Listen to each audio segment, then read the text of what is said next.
where lust for a whole life and nothing but less makes people jump out of a comfortable pond into an unknown ocean. Welcome to that journey between the East and the West. Who says Rolling Stones don't gather moss? Hello, everyone. I am Meenu Gupta, your host for the day, and I'm delighted to have you join me every week as amazing people share their incredible and inspiring life stories of straddling continents. Thank you.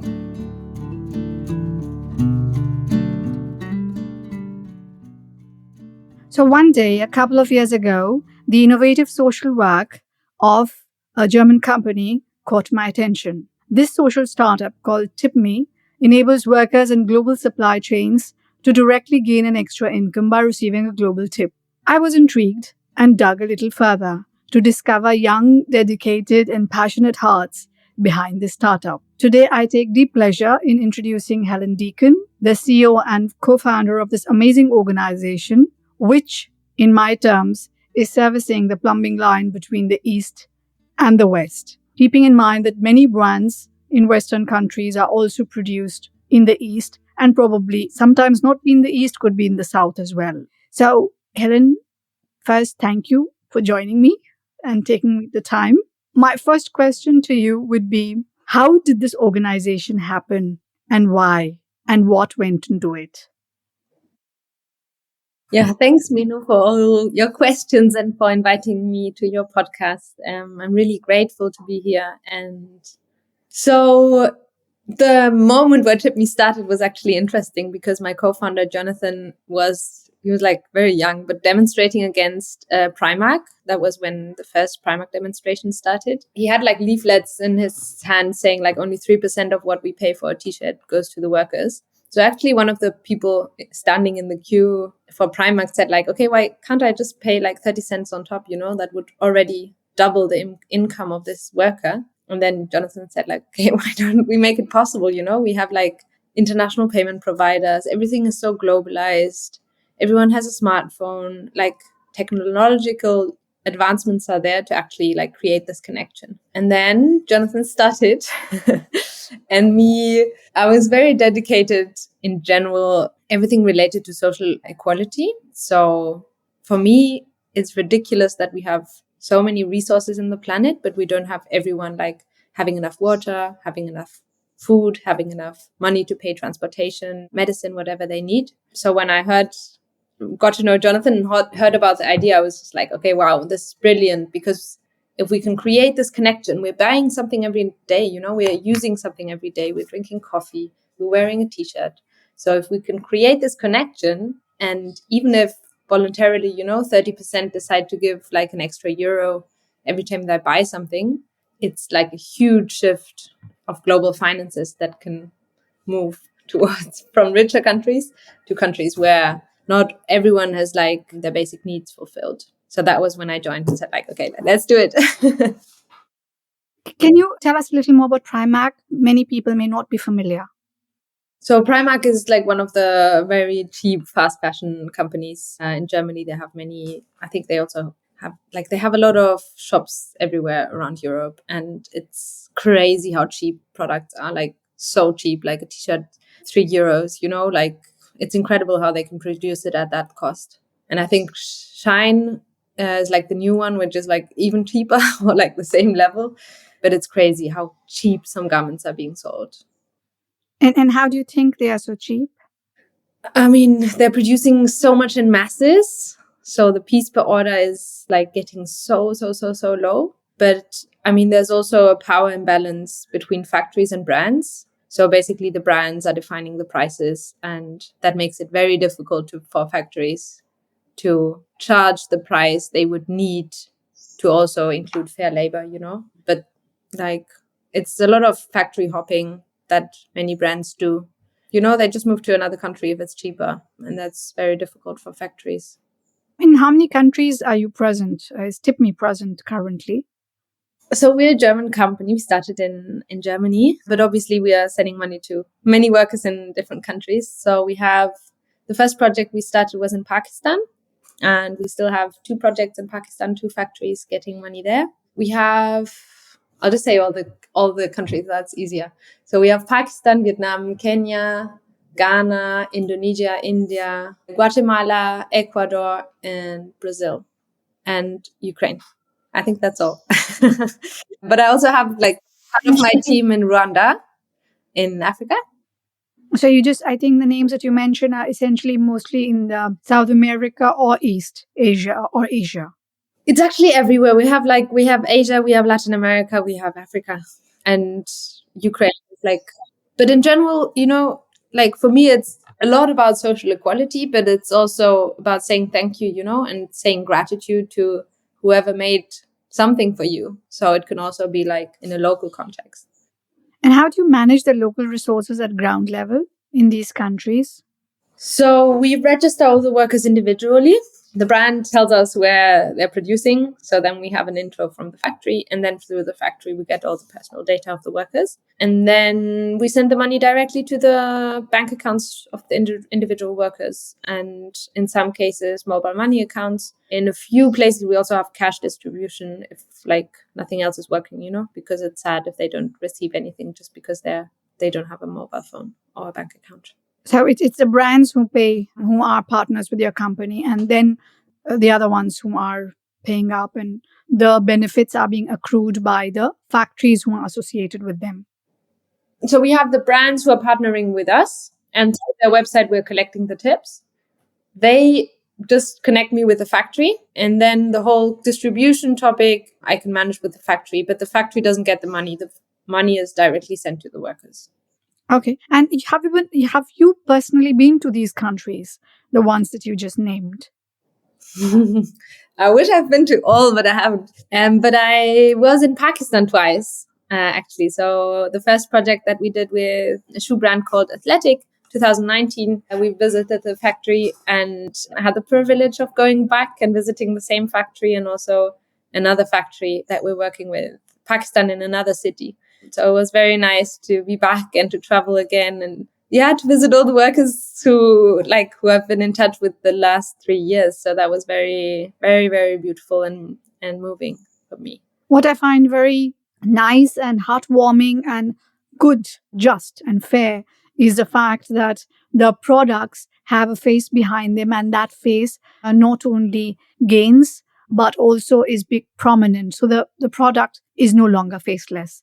That is what I love in this philosophy. So how did you feel when you went there? You just mentioned you went to Pakistan. What struck you the most? You're going from Germany, and if that first time when you went, what was that like? What struck you the most, and how did you feel? Yeah, I think the first time we went with a team of 3 and the CEO of Athletic. I mean, we had the privilege that Athletic already knew the factory very well. Jonathan has also been there at the factory once, so it wasn't starting from scratch, but there was a little trust established already. But we were still babies, it was the first project that we did. We had no idea. We made so many things so complicated. And also the whole working culture is just totally different, So I remember going there and one day it's all no problem, no problem. We can arrange everything. And the next day it's no, we can't do it. And I was like this the whole time. But the people are so helpful, so generous. There's just so much humanity that you meet in these factories. So very, very beautiful. And also I remember a situation where, so we did a little pilot project where we just put paper boxes in a shop and looked if people would give a tip. So we collected 100 euros for the team in Pakistan. And then we showed them in a presentation, we showed them the pictures and what we did. And they started giggling so much because they saw themselves on tags and the products. And it was something really emotional for them because usually they're not seen, they're just doing the same task the whole day, but they have zero connection to the people who buy their products. And so it was beautiful to just collect quotes, what do you want to tell the people who buy your shoes, What do you want to do with the money that you're getting? So slowly understanding more and more and more about the local realities and the dreams and the passions of the people. So you've got in touch with the people, you connected with them. Yes. But I know that you overrode that little part, but that's very important for first timers. Your culture shock, let me put it this way, that you might have, you mentioned that it was a completely different working culture where one day everything is possible and the second not. Do share, because these belong to the places they are in, and they are as much integral to the place, and they can come as a shock to people who feel them, see them, view them, and are part of them for the first time. Yeah, I mean, I feel my cultural shock was not as dramatic as it can be for other people because I've been traveling a lot before. So after school, I spent 1 year in Colombia. So I knew this experience of diving into new culture and like learning that there are totally different values, totally different communication styles, and totally different, yeah, just ways of living and working. So I think that helped me a lot to like not dive into with my German, this is how it should be, but like be more open and flexible to things. So that definitely helped me. But still, like Pakistan was a totally new country. So yeah, of course there were like challenges and things that we learned out of it, and that the second time that I traveled to Pakistan was much easier, you know. Can you share a couple of challenges so that others understand it better? So just one thing we did, for example, so we wanted to register all the workers. So we had like a table and all the workers could come to our place and like dive in their name and so on.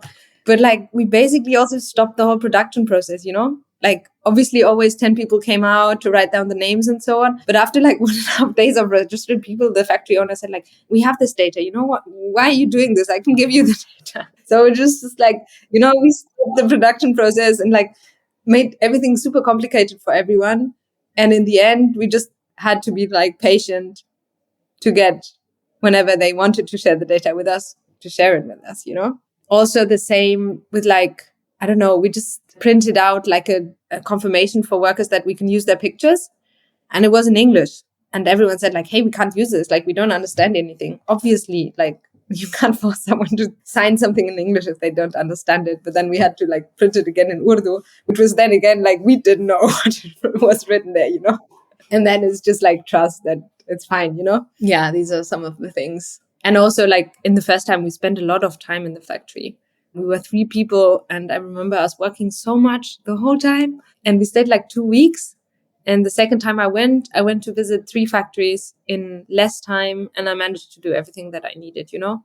So sometimes it's also good to not bring too much time because then things are also more efficient. Yeah, got it. It must have been a learning process for everybody involved. Yes, definitely. And do you agree with the statement? A lot of people say that. I want to get your viewpoint that the East is the factory of the West.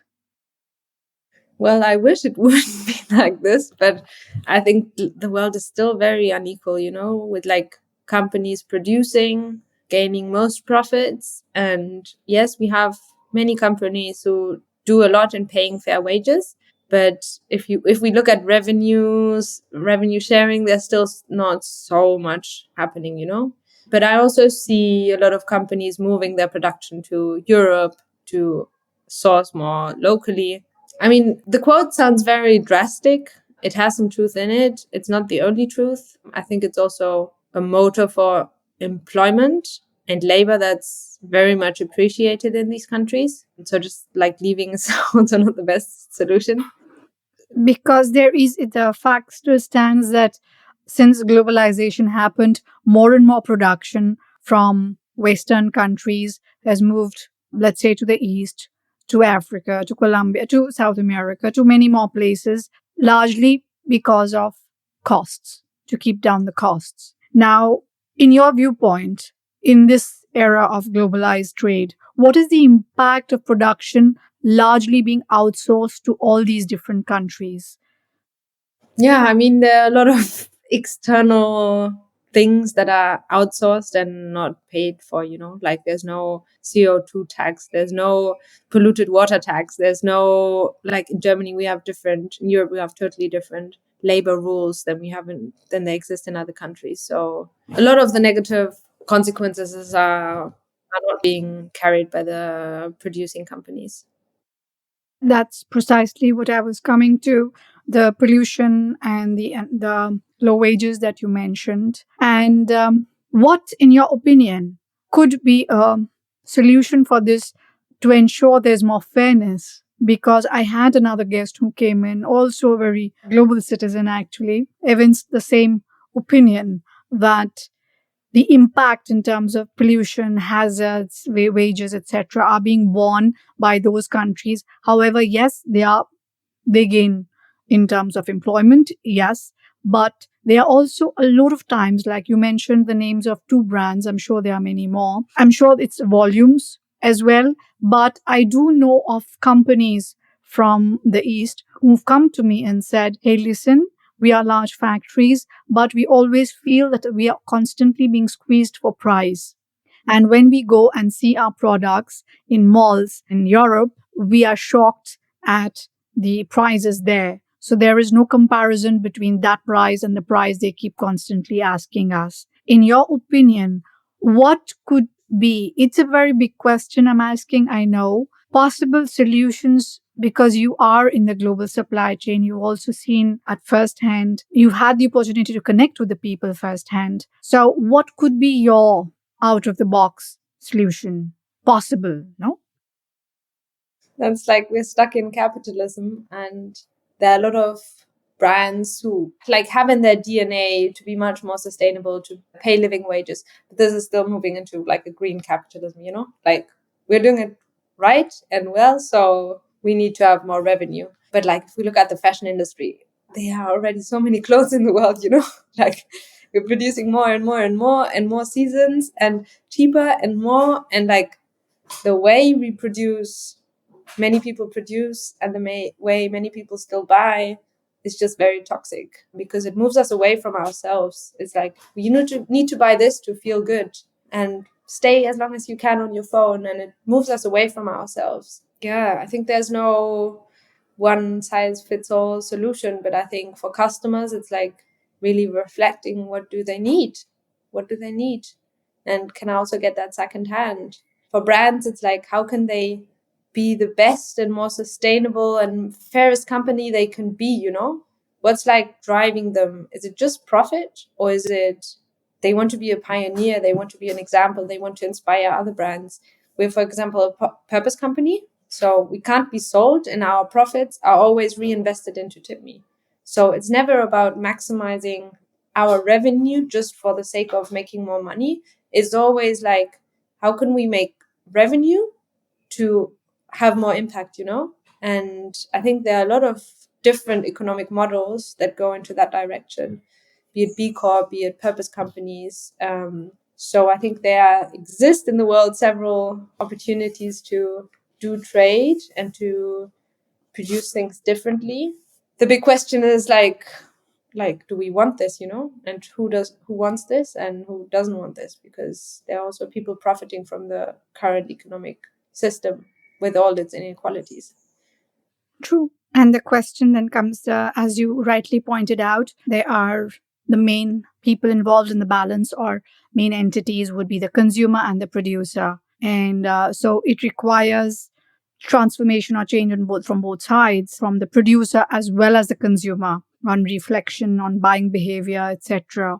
Is it fast fashion, sustainable, and so on? Of course, to like change the regulations, because everything that's been on voluntary agreements is just So we have three entities involved: the producers, the government who sets the regulations, and the consumer. So here we are talking of a triangle. And if a wholesome change is to be seen, it takes all in that chain to get to the idea and actually implement it. yeah, definitely. And we also have like projects that directly tap into this triangle, you know, like this triangle. We always have like the brands saying like, yay, we need other laws. The customer saying like the brands need to do something. And within this triangle, we have many social projects that are actually saying like, hey, we have a solution that you can use now. We just have to do it, you know? Helen brings out the focus point of a conscientious and compassionate society that I envision: an equitable world with a functional, compassionate triangle of actors. composed of producers, consumers, and governments. When each does their bit, a majority of the problems ailing the world and the earth can be simultaneously solved, one action at a time. Imagine if 8 billion people who inhabit this world took only their share of responsibility. There would be no burden on Mother Earth or other people. No climate change issues, no poverty, no heinous crimes, and more. Imagine. Like a good friend of mine is tackling the water issue in supply chains. So brands collaborate with her to improve the water quality in the areas where they're producing, for example. They provide daycare centers for the children of like sewers and garment workers. Like with TipMe, it's like such an immediate solution to do something against low incomes. Brands can start collecting tips or say like, hey, we'll give 20 cents of each purchase to the workers, you know? It's like a small thing, but it can already have like such a powerful impact. And we can implement it today and like we can send out the money like the next month, you know? It's super fast. You know what I like a lot about what you guys are doing? That you are sitting here in Germany and you have a passion for bringing about change. And in a place, let's say as far east and or wherever, Africa or Latin America, you are trying your level best to bring about that change by leveraging the power of today, and that is technology. Yeah. So Very much of a change maker. I'm like, if we have an idea, I dive in. I'm really good at like, someone has an idea and boom, I'm always the change maker. I'm very fast in implementing. So next time I have an idea, I know where to go. Yeah. You lead a fairly intercultural life yourself. I believe your husband is from Colombia and you have a 3-year-old daughter. Am I right? I'm not married, but we have a 3-year-old daughter, yes. And what's the nationality of the daughter? I was curious. So my daughter is German. She's still missing the Colombian passport, but yeah. Oh, they're allowed to have two? Yes. Oh, interesting. Oh, yes, some countries allow that. That's very nice from both sides. And what is it like to have a spouse whose origins are so different from yours? I think it's not so difficult for me because I lived in Colombia already in 2012. So I know the Colombian culture and he knows the German culture because he's been also living here some years before we met. So I think in the beginning, like if it's a totally new culture, it's like more difficult. But I think we've learned enough about the two cultures to like not have that as a major challenge right now. Yeah, I think there's like a mutual respect for differences and for personal growth in general. So it's more like helping each other to grow in general and to remove more ego and have more open hearts. And then communication in general gets easier. Lovely. That's very interesting. And therefore, it brings me to that question that you mentioned that he lived also in Germany and you had also lived in Colombia. Therefore, it became easier. So there is a therefore that is there. So you consider that important that one knew the cultures of the countries before one is getting together. That's an important question in the intercultural field. Therefore, I'm posing that. I think it doesn't have to be like that, but it makes it easier, you know, because so very often it's like a discussion about values. If you know what your partner's values are or your friends' values are or whatever business partners' values are, you understand more why someone is reacting the way he or she is reacting. And within cultures, we just have different values, you know, like if we look at Eastern countries, Latin American countries, it's much more about community and about collective than the individualist culture, more individualist culture that we have in Europe, for example. So, you know, like for a German, it would be like, oh, I don't know, a friend is coming to stay 1 year, and here we would more like, okay, then you have to look for a new flat. And in Colombia, you would say, of course, you're staying at my house, and no worries, it can be as long as you want. You know, it's different. So yeah, but if you understand the underlying values behind it, I think it's easier to understand why it's that way or why it's important for the other person. So what do you do in situations of conflict? Talk, talk. Try to find an agreement, a solution that kind of the desires of both parties are met in some way, you know? Wonderful talk. That's a very good solution, actually. A fantastic one. So you are living diversity at home, which also I feel, in my opinion, the lived in feeling or understanding of diversity also influences your handling of diversity at work, since you are dealing with countries of different countries all over the world. What would be your, let's say, definition of diversity and inclusion, considering that you doing that in your personal life and professional life? Your original, it doesn't, because you're living it deeply. It has like two elements, you know? Like one is like an internal one of like becoming the most authentic self that is possible. And that's like a deep inner journey, I feel, that you feel safe enough in yourself to show who you are with all your desires, fears. Yeah. And I think the other part is more external, like how do you see the other? How open are you towards the other? Which people are triggering you and which people are inspiring you, you know? And that's always, if you see someone inspiring you, that's always because you're seeing something that you also have inside of you. And if you get triggered by someone, you get like super angry, like, why is this person so weird? It's usually because you see like a part of yourself that is still not at peace. So I feel diversity and inclusion has to do a lot with like an inner journey and also of your like surrounding and upbringing, you know? Like I had the privilege to travel a lot, so that made it much easier for me to like connect with people from all cultures. And, you know, if I would have been raised in a village somewhere in Germany without having never spoken to someone not speaking German, my perception would probably be different just because I haven't had the opportunity, you know? That's very nice. I loved the fact that you just said diversity and inclusion is first an inner journey. I totally agree, because it can only be an external journey outside once you've thought out and sorted out the processes inside and the influences. And then it can be a concrete journey, actionable journey on the outside. So from thoughts, feelings, words to words and actions, which matter. And that, dear friends, is a very authentic, non theoretical definition and understanding of diversity and inclusion from somebody who lives it deeply in her professional and personal life. An understanding of diversity and inclusion is first an inside job before it happens outside. Isn't that true for most things in life? Everything, which means anything, is first an inside job before manifesting outside?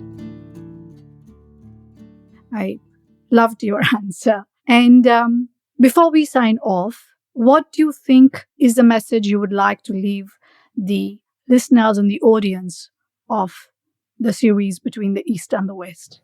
I think we are all change makers, you know? Like we can change so much. If a mosquito in a room can like change the sleep of a person, we have the power to change a lot of things and to, yeah, use our journey here on earth to do whatever we want. So I think the big question is like, how do we want, what kind of world do we want and what can we contribute to get there? And I imagine a world where everyone has like their basic needs fulfilled. You know, nobody should suffer hunger. Nobody should be homeless. Nobody should not have a clean drinking water. And that's why I try to put my energy in. But I'm always happy and grateful for everyone, every human being that's doing something in this direction or another positive impact. Feel always free to connect and like reach out. And yeah, like for me, when you asked me about this podcast, I immediately said yes, because I feel that I need to speak more about what I'm doing, like to use my voice to share my journey, my work, my wisdom.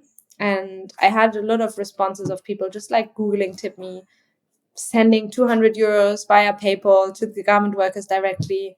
So I feel this whole like do something good and speak about it, and then people who are interested by this can like contact and get in touch and like be part of it. This. Thank you. That's amazing. And it's actually people who believe and who have passions who can actually change the world. And when I say change the world, it starts right at their level first. So I love that. Thank you, Helen, for joining me today. Dear listeners, that is Helen Deacon for you, a passionate change maker with the world as her oyster and truly intercultural in her way of being. What is the change you are working on?